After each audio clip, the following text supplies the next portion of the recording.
Demak, dastlabki texnikamiz Yevrokamaz 2021-yilda ishlab chiqarilgan. Probegi esa 96 ming kilometr deyishyapti. Holati yaxshi, motor korobka hadovoylari ham zo'r holatda.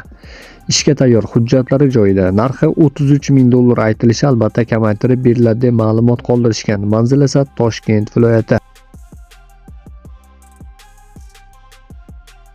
Ikkinchi texnikamiz ham 6520 markadagi Yevrokamazdan bo'ladi. 2009-yilda ishlab chiqarilgan, holati zo'r, ishga tayyor holatda, balonlar 90% atrofida. Motor korobka hadovoylari yaxshi, zadniy mo'z zavodskoy hali ochilmagan. Manzil Samarqand viloyati, narxi $23,000 kamaytirib beriladi. Navbatda esa akalar yana bir Yevrokamaz samosval texnikamiz sotiladi. 2007-yilda ishlab chiqarilgan, holatda a'lo darajada deyishmoqda. Yurib turgan texnika, hech qanday muammosi yo'q. Motor korobkalar ham yaxshi. Narxi $25,000 aytilishi, kamaytirib beriladi. Manzil esa Samarqand viloyati deb ma'lumot qoldirishgan. Navbatdagi texnikamiz esa 2014-yilda ishlab chiqarilgan, holat yaxshi, motor moy yemaydi, mashinaning hech qanday kamchiligi yo'q, gazda hamda benzinda harakat qiladi mashina deyishyapti. Demak, 100 kilometrga 12 litr benzin rasxod qilar ekan. Pul zaril shuning uchun sotilyapti deb ma'lumot qoldirishgan. Manzil Buxoro viloyati, narxi esa $15,000 aytilishi, kamaytirib beriladi. Gazel ishqibozlar uchun esa navbatda Gazel sotiladi. 2014-yilda ishlab chiqarilgan, holat yaxshi, qo'shma resorlar qilingan, balonlar 80% atrofida, holati juda ham zo'r deyishyapti. Ishga tayyor holatda, narxi $13,800 aytilishi, albatta kamaytirib beriladi. Manzil esa Toshkent viloyati.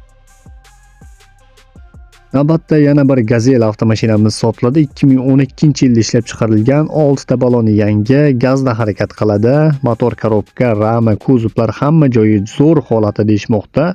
Manzil Jizzax viloyati, narxi esa $10,500 aytilishi, albatta kamaytirib beriladi deb ma'lumot qoldirishgan. Navbatda esa Gazel Next sotiladi.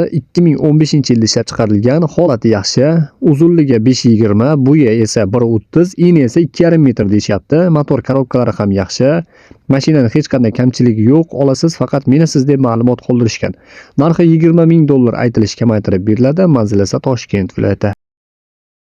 Navbatda esa Zil 130 sotiladi. 1991-yilda ishlab chiqarilgan, hamma baloni beskamirlik, 70-80% atrofida, ishga tayyor holatda, hech qanday kamchiligi yo'q deyishyapti. Manzil Namangan viloyati, narxi esa $11,000 aytilishi, albatta kamaytirib beriladi deb ma'lumot qoldirishgan. Navbatda esa Fash samosval texnikamiz ham sotiladi. 2021-yilda ishlab chiqarilgan, probeg 170 ming deyishyapti. Balonlarning holati 80% atrofida, mashina ishga tayyor, hech qanday kamchiligi, muammosi yo'q. Hujjatlar ham joyida deb ma'lumot qoldirishgan. Narxi $30,000 aytilishi, kamaytirib beriladi. Manzil esa Andijon viloyati. Navbatda esa Isuzu samosval texnikamiz sotiladi. 2008-yilda ishlab chiqarilgan, metanga ruxsati bor, metan gaz balonlari ham bor, 150 talik deyishyapti.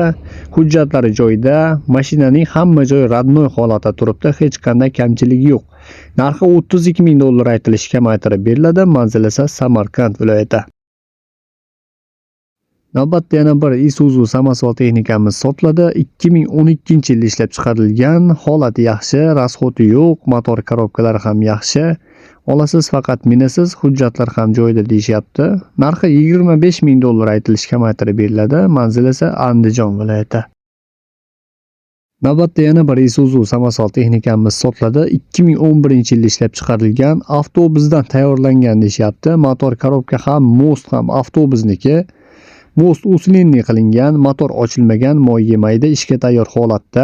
Manzil Farg'ona viloyati, narxi esa $22,000 aytilishi, kamaytirib beriladi deb ma'lumot qoldirishgan. Akalar, bugungi dasturimizga texnikalar shulardan iborat edi. Agar ushbu roligimiz sizlar uchun foydali bo'lgan bo'lsa, videoga like tugmasini bosib qilayotgan mehnatimizni baholab ketishni albatta unutmang. Hozircha xayrlashamiz. Navbatdagi dasturlarimizda ko'rishguncha salomat bo'ling.